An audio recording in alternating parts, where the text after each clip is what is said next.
Hello, good morning. සුබ දවසක් කියලා ප්‍රාර්ථනා කරනවා අපිත් එක්ක රැඳිලා ඉන්න අපිට ආදරය කරන සංචාරකයා අපේ YouTube නාලිකාවේ ආදරණීය රසික හිතවතුන් හැමෝටම. ඉතින් අදත් තවත් සුන්දර එක දවසක්. ඒකට හේතුව තමයි හැමදාම අපිට සුන්දර වෙන්නේ අපේ බලාපොරොත්තු අපේ හීන හරියට අපිට ඉෂ්ට කරගන්න පුළුවන් වෙනවා නම් ඒ දවස් ඇත්තටම අපිට සුන්දර දවසක් කියලා කියන්න පුළුවන්. ඉතින් අදත් එහෙම අපේ බලාපොරොත්තුවක් හීනයක් ඉෂ්ට කරගන්න තවත් සුන්දර දවසක් කියලා අපි මේක අර්ථකථනය කරන්නේ මේ දවස අද අපි සීගිරියට තමයි ඇවිල්ලා ඉන්නේ.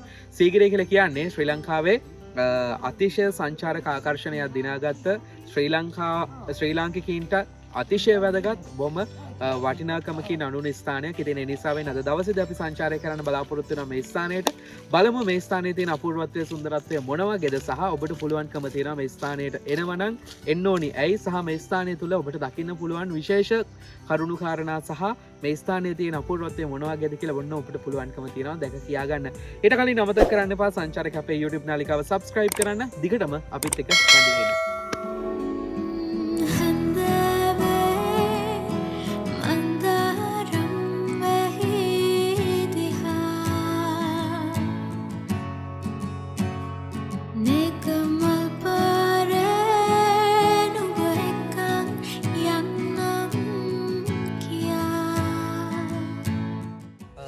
කොහොමාරි දැන් මේ වෙනකොට අපි සීගිරියේ මේ ප්‍රවේශ වෙන ප්‍රධාන දොරටුව අපි ඉන්නේ.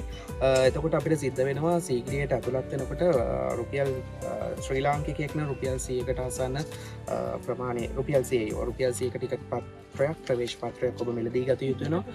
එතකොට මේ ස්ථානයට ආවහම ඔබ අනිවාර්යෙන් ප්‍රවේශ පත්‍රයක් මිලදී ගත යුතුමයි. ඉන් අනතුර තමයි ඔබට මේ ප්‍රධාන ප්‍රවේශ පත්‍ර කවුළුවෙන් ඔබට ඇතුල් වුණාට පස්සේ ප්‍රධාන ద్వාරයෙන් මේ ස්ථානයට යන්න පුළුවන්කම අවස්ථාව ලැබෙන්නේ. ඊළඟ බලමු අපි දැන් සීගිරියට යන ගමන්.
මේ තමයි සීගිරිය පිළිබඳව මධ්‍යම සංස්කෘතික අරමුදලෙන් නිකුත් කරන අත්පත්‍රිකාව. ඉතින් මේ අත්පත්‍රිකාව ඔබ ප්‍රවේශ පත්‍රය මිලදී ගන්න මොහොතේ ඔබට ලැබෙනවා. මේකේ සඳහන් වෙනවා සීගිරිය හා හේ විකාශය, ඒ වගේම සීගිරිය හා තියෙන ජාත්‍යන්තර සම්බන්ධතාවය, ඒ වගේම සීගිරිය නගර සැලැස්ම.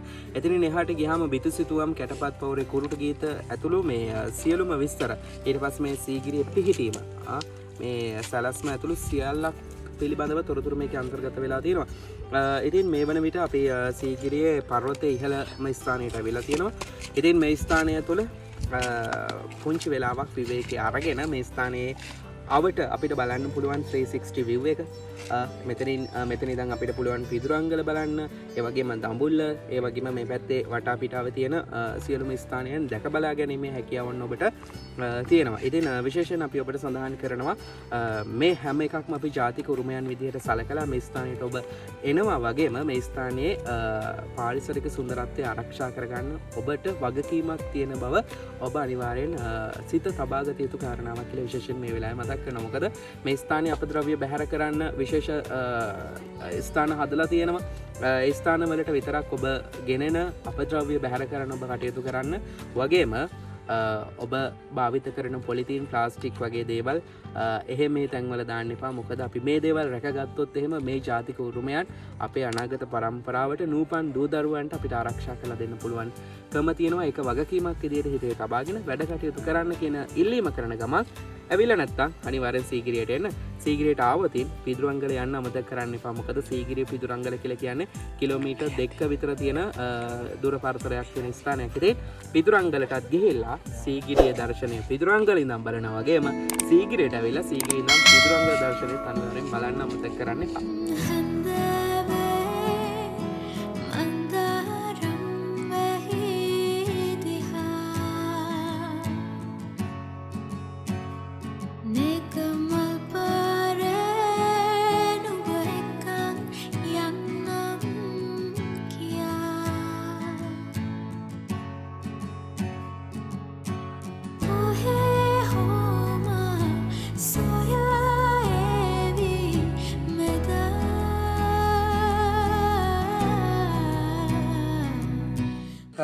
වෙලාව දෙක පසුවේ විනාඩි 20ක් වෙනවා.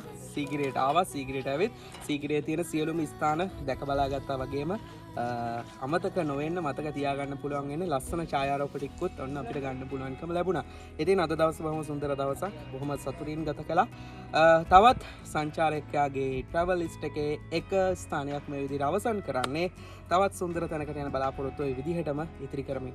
අපි ගිහින් එන්න. ටටා බයි හැමෝටම තවත් ළඟදිම අපූර්ව ස්ථානකින්